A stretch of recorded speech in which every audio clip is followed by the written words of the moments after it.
Hello जी, राधे राधे। आप सब कैसे हो? आशा करती हूँ कि सब खुश हो गए, मस्त हो गए और स्वस्थ हो गए। भगवान सबके घर में खुशहाली बनाए रखे। तो आज 5 अप्रैल है। तो आज एकादशी है, यानी कि ग्यास पाप मोचनी एकादशी। तो हम उसकी व्रत कथा सुनाने जा रहे हैं, तो आप सुन लेना। पाप मोचनी ग्यास एकादशी।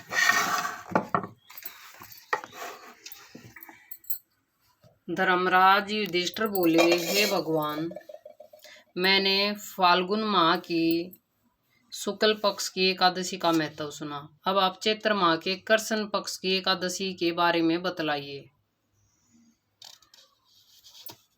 इस एकादशी का नाम क्या है? इसमें कौन से देवता की पूजा की जाती है तथा विधि क्या है? सो सब विस्तार पूर्वक कहिए। श्री कृष्ण भगवान बोले, हे राजन, एक समय माद्यांत ने लोमस ऋषि से ऐसा ही प्रश्न पूछा था। तब लोमस ऋषि ने उत्तर दिया कि हे राजन, चैत्र माह के कृष्ण पक्ष की एकादशी का नाम पापमोचनी है। इसके व्रत के प्रभाव से मनुष्य के अनेक पाप नष्ट हो जाते हैं। इसकी कथा इस प्रकार है। प्राचीन समय में एक चैत्ररथ वन में अप्सराएं वास करती थी। वहां हर समय बसंत रहता था। उस वन में एक मेधावी नामक मुनि तपस्या करते थे। वे शिव भक्त थे।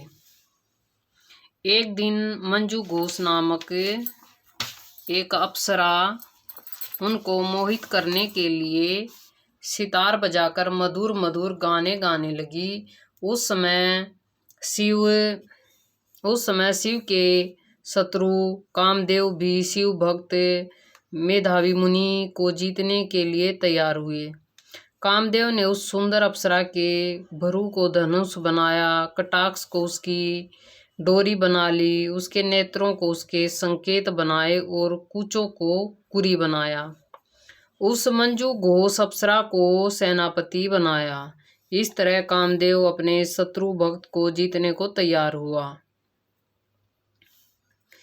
इस समय मेधावी मुनि भी युवा तथा हुष्ट-पुष्ट थे।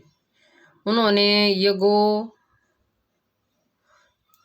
यज्ञोपवीत तथा दंड धारण कर रखा था। उस मुनि को देखकर मंजू घोष ने धीरे धीरे मधुर वाणी से वीणा पर गाना शुरू किया। मेधावी मुनि भी मंजू घोष के मधुर गान पर तथा उनके सौंदर्य पर मोहित हो गए। वह अप्सरा उन मुनि को कामदेव से पीड़ित जानकर सप्रस करने लगी। वह मुनि उसके सौंदर्य पर मोहित होकर शिव रहस्य को भूल गए और काम के वशीभूत होने के कारण उन्होंने दिन रात्रि का कुछ भी ध्यान न रहा। एक दिन मंजू घोष उस मुनि से बोली, हे मुनि, अब मुझे बहुत समय हो गया है, स्वर्ग जाने की आज्ञा दीजिए। उस अप्सरा के ऐसे वचनों को सुनकर मुनि बोले, हे सुंदरी, तू तो आज इस संध्या को आई है, अभी प्रातः काल तक ठहरो। मुनि के वचनों को सुनकर वह उसके साथ रमण करने लगी और बहुत समय बिता दिया। फिर उसने मुनि से कहा, हे मुनिदेव, अब आप मुझे स्वर्ग जाने की आज्ञा दीजिए। मुनि बोले, हरे, अभी तो कुछ भी समय नहीं हुआ है, अभी कुछ और देर ठहर। इस पर वह अप्सरा बोली, है मुनि, आपकी रात्रि तो बहुत लंबी है। अब आप सोचिए कि मुझे आपके पास आए कितना समय हो गया है। उस अप्सरा के वचनों को सुनकर मुनि को ज्ञान प्राप्त हो गया और उस समय का विचार करने लगा जब रमण करने का समय का परिणाम कितने साल, कितने दिन और कितने महीने हो गए। उस अप्सरा को काल के रूप समझने लगे। वह महान क्रोधित हुए और तपनाश करने वाली अप्सरा की तरफ देखने लगे। उसके अधर कांपने लगे और इंद्रियां व्याकुल होने लगी। वह मुनि उस अप्सरा से बोले, हे दुष्ट, मेरे तप को नष्ट करने वाली, तू अब मेरे श्राप से पिशाचनी हो जा। तू महान पिशाचनी और दुराचारणी है। तुम्हें धिक्कार है। तब मुनि के श्राप से वह पिशाचनी हो गई। तब वह बोली, हे मुनि, अब मुझ पर क्रोध को त्याग कर प्रसन्न हो जाओ और इस साप का निवारण कहिए। तब मुनि को कुछ शांति मिली और पिशाचनी से बोले, हे दुष्ट, मैं साप से छूटने का उपाय बताता हूँ।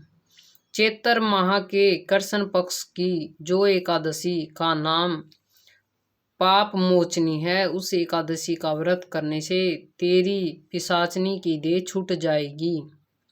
इसी प्रकार मुनि ने उसको समस्त विधि आदि बतला दी और अपने पिता चवन्य ऋषि के पास गए। चवन्य ऋषि अपने पुत्र को देख के बोले, हे पुत्र, तूने ये क्या कर दिया? तेरे समस्त तप नष्ट हो गए हैं। मेधावी बोले, हे पिताजी, मैंने बहुत बड़ा पाप किया है, आप उनके छूटने का कोई उपाय बतलाइए। चवन ऋषि बोले, हे तात, तुम चैत्र माह के कृष्ण पक्ष को पाप मोचनी नाम की एकादशी का विधि तथा भक्ति पूर्वक व्रत करो। वचनों को सुनकर मेधावी ऋषि ने पाप मोचनी एकादशी का विधि पूर्वक उपवास किया। उसके प्रभाव से उसके समस्त पाप नष्ट हो गए। मंजू घोष अप्सरा भी पाप मोचनी एकादशी का व्रत करने से पिशाचनी की देह से छूट गई और सुंदर रूप धारण करके स्वर्गलोक को चली गई। लोमस बोले, हे राजन, इस पाप मोचनी एकादशी के प्रभाव से सब पाप नष्ट हो जाते हैं। इसी एकादशी कथा के श्रवण व पढ़ने से 1000 गोदान करने का फल मिलता है। इस व्रत के करने से भरा हत्या करने वाले, अंगिका गमन करने वाले आदि के पाप नष्ट हो जाते हैं और अंत में स्वर्ग को जाते हैं। ये थी हमारी पाप मोचनी एकादशी की कहानी। तो आप सुन लिया करो और कमेंट करके बताया करो कि आपको कैसी लगी। तो हम आगे और भी आपको अच्छी अच्छी कहानी सुनाते रहेंगे। तो हमारा माधव बोलो, राधे राधे माधव सभी को। सभी अपने घर में खुश मस्त रहा करो। तो अगली वीडियो में हम फिर मिलेंगे, तब तक के लिए राधे राधे।